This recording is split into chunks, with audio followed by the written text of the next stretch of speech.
I think in the day that the river was very shallow and that, no odds raised and Yeah. that too. Well, apparently he disembarked somewhere around Was that? Erskine Bridge. The battle was actually fought near here at Ah, Renfrew. So I they yeah. just making a That's wee something video. else I'll learn. Right. Yeah. Well, well, No nice worries. painted. Bye. Yes. That was quite a nice old man. Just kind of told them about the channel, and I was just taking some walking shots. So, well, that was quite cool.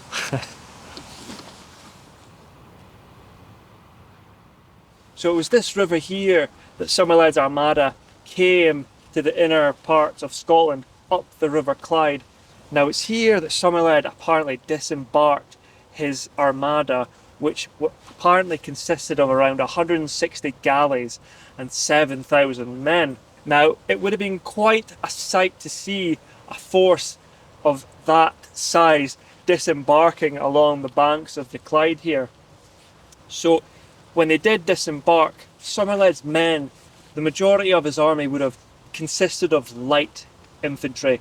They wouldn't have been heavily armoured men, as they were more a mobile force fighting from island to island in their Berlin boats, fighting mainly with the Norse Vikings. That is who they were mainly fighting against over the past few decades.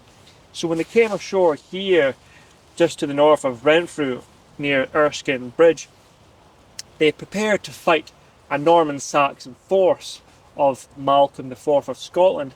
Now, Malcolm IV of Scotland's army, that would have been, it's noted that it was apparently a lot less in numbers than the force of Somerled. Some estimates say around 1,500 to 2,000 men in his army, and a large portion of that was Norman heavy cavalry, because at this point here, this is essentially the beginning of the Norman Saxon influx into Scotland after the conquest of England by William the Conqueror in 1066. The years that had progressed from that had just seen an increase in the growing influence of Norman Saxon way of life. You know, Norman feudalism was really starting to take root across the British Isles in England and particularly now Scotland. Whereas Somerled represented the old way of life, the Gaelic-Celtic way that Scotland had been ruled previously. But this king, Malcolm IV, the King of Scotland, he did not want to follow that route. He wanted to follow the Norman feudal route, which was going a different way. So there is obviously very little accounts of this battle, but what we do know is the forces clashed at the Battle of Renfrew, and apparently it was a massacre for Somerled's side, and he inflicted heavy casualties, and a big part of this is due to the sheer power of heavy cavalry. And this was the heyday for heavy cavalry in the medieval age, and Somerled's men, Somerled himself, they most likely would not have ever came up against a force like this before, because they were used to being in the Isles and having to fight off Viking incursions, and vice versa, fighting Vikings off of lands that they were conquering in the Isles. So the Vikings, they were quite similar to Somerled's men. They were, they were infantry, light infantry.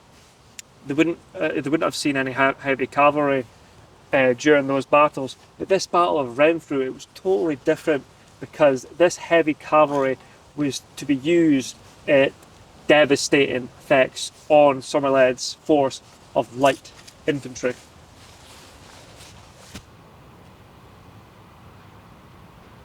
Now, somewhere in this area here, just south of the Erskine Bridge near Renfrew, is where the battle is thought to have taken place. So Somerled's forces would have disembarked here at the River Clyde and made their way on shore to meet the forces of Malcolm IV. Now, as I previously stated, Somerled's forces would have been mainly consisting of light infantry. They wouldn't have been heavily armoured. And Malcolm IV's men, who was the King of Scotland, they would have been heavily armoured, and the majority of those forces would have been on horseback, heavy horse, because this was a Norman Saxon king of Scotland who was facing, a Gaelic-Celtic self-proclaimed king in Somerled. So it was a clash of cultures as well as a clash of different kind of ideologies. So the battle is obviously, it was taken so long ago in 1164, so there is few accounts of the battle, but we do know that it was a crushing defeat for Somerled, and he actually died at this battle. And there is a few different stories of how he died. One that he was killed by his bard, which shocked some historians of Clan Donald. Other ones he was killed via a spear from the forces of Malcolm IV. But whatever happened, he definitely died at this battle. Now, it's said it was apparently just an absolute rout during the battle, because these men of Somerled, they wouldn't have seen heavy cavalry being used to such devastating effect like this before in a battle. That some of these men might have not even seen heavy cavalry, because the majority of these men were from the Isles and the western regions of Scotland.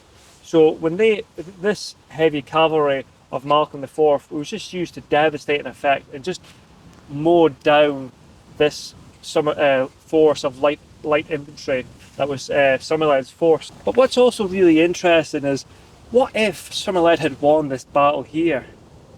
He was a Gaelic-Celtic, self-proclaimed king of old. He didn't state himself as a king, but he was the Lord of the Isles. He was a self-proclaimed lord, and it's not entirely sure who he really paid homage to, whether it be the King of Scotland or the King of Norway. Now, if he had won this battle here, maybe many of us in Scotland here would have been speaking Gaelic today instead of English. You never know how much influence this battle would have had, because it was a huge moment in time. The old Celtic traditions of Scotland was facing this new Norman, Saxon, feudalism way of life system.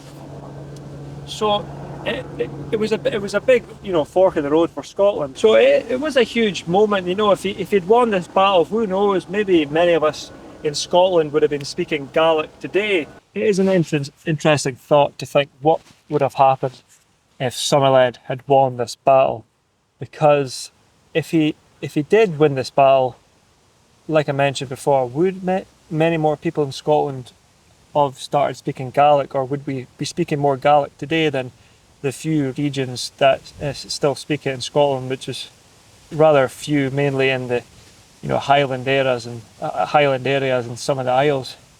But it's not a very well known battle, because there's not even a cairn or any statues or monuments to commemorate this battle. This is why I wanted to speak about this battle, because it's a really important battle that happened here, because it was a clash of two systems, the Gaelic-Celtic system of old and the Norman Saxon system that had been incorporated by Malcolm IV, and it had been used in England, and it had been taken across from France by William the Conqueror in 1066.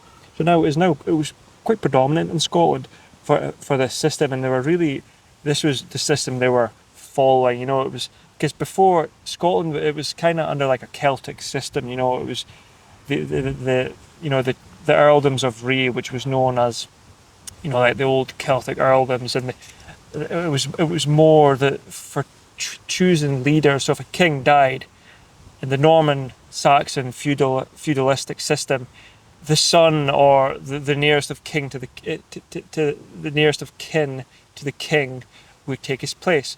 But in the old way of tanistry, like the old Gaelic culture, which Clan Donald and some other Gaelic clans, they continued to use that system of tanistry that was a byproduct of the Gaelic-Celtic system.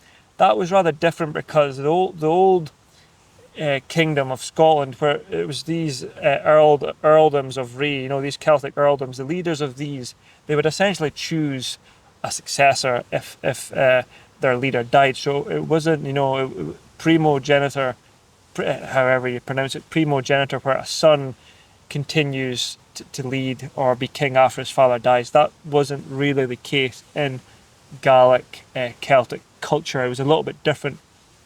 So this is what led up to this battle. Also, it was the disagreements between these old kind of leaders of the Celtic Gaelic ways in Scotland against this new kind of Norman Saxon regime that had been really, there'd been a fight against the control of Scotland. So this was just a site I wanted to come and visit, and a battle I wanted to talk briefly to you about, because I think it's a really important battle in Scottish history, and more people should know about it.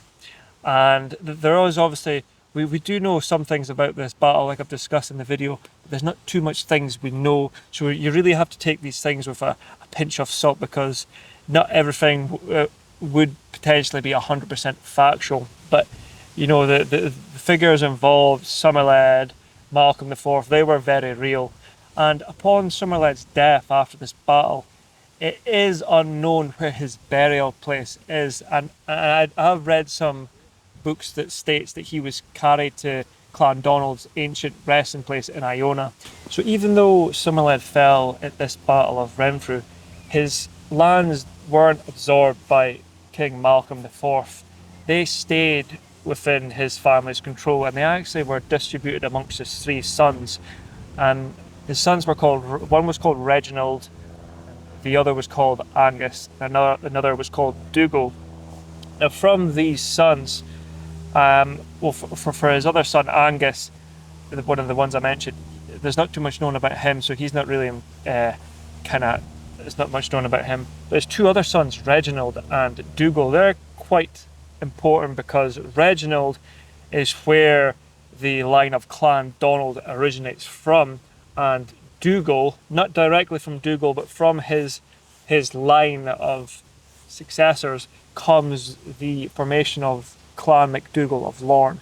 So it's from those 2 sons created a huge dynasty, more so for Clan Donald through Reginald, and it passed down eventually all the way down through the Lords of the Isles, who were from that branch of Somerled through Reginald. So his lands, Somerled's lands after this battle, they weren't absorbed, they were passed down to his sons, and then that passed down to form Clan MacDougall, like I said, and Clan Donald. And they carried on the Gaelic way of life for many more centuries, and Clan Donald was a really powerful figure in Scottish history, all the way up to the Battle of Culloden, where a lot of the clans were disembarrassed of their powers, of barony, of their lands, and that's where the Highland clearances come in afterwards. It's just important to note for our story, because after this Battle of Renfrew, Somerled's kind of legacy of protecting the Gaelic way of life and the old Celtic ways, it didn't die with him. His sons carried it on through Dougal, and mainly Reginald, who passed it on down through his lineage, which formed Clan Donald. And they were Lords of the Isles for many centuries, and that was an official title given by the Scottish Crown, and that was held all the way up to 1493, up until the point where the Lordship of the Isles was forfeited under King James IV, and after that, that saw the decline of Clan Donald. So folks, if you did enjoy that video, please subscribe to the channel, leave a like, and share the video also, so that YouTube knows that you enjoyed this video. So folks, on that note, take care, and I'll see you in the next video.